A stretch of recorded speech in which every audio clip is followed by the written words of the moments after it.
Bonjour et bienvenue dans cette émission spéciale.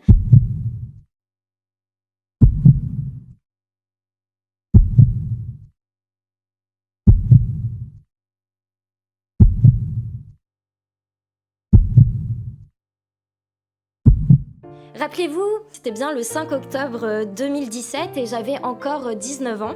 Je rêvais d'être une étoile du cinéma français. Ce matin-là, je me suis levée pour aller courir les castings comme je le faisais déjà depuis près de 3 ans. J'ai allumé la télévision et tous les médias en parlaient déjà.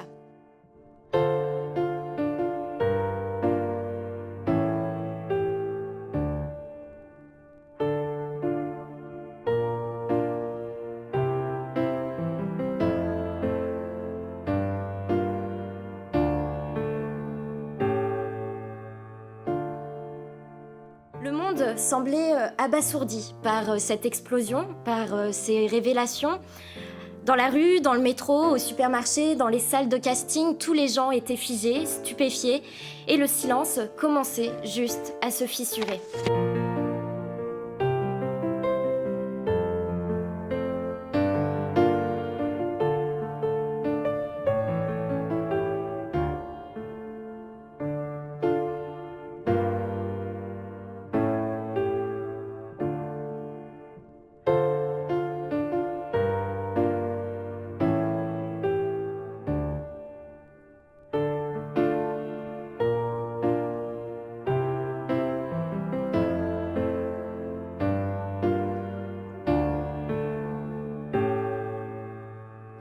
Dix jours plus tard, le 15 octobre plus exactement, la seconde bombe a détonné.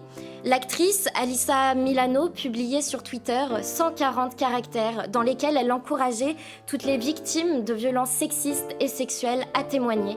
Le tout agrémenté du fameux hashtag MeToo.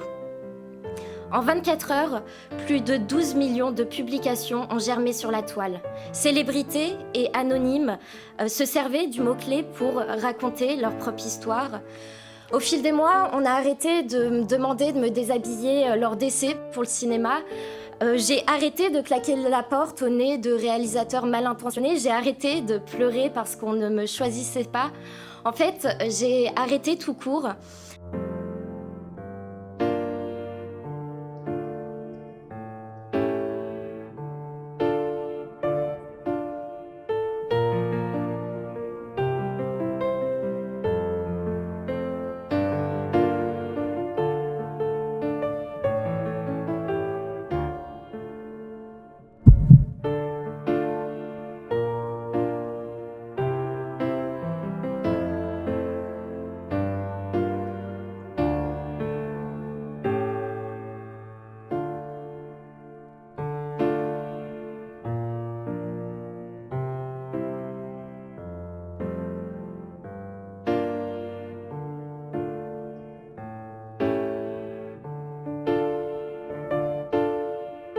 Les souffrances, courageusement sublimées de plusieurs millions de femmes, ont été et sont encore porteuses d'espoir. MeToo, moi aussi, je suis l'une d'entre elles, et il y a 5 ans, elles m'ont sauvée.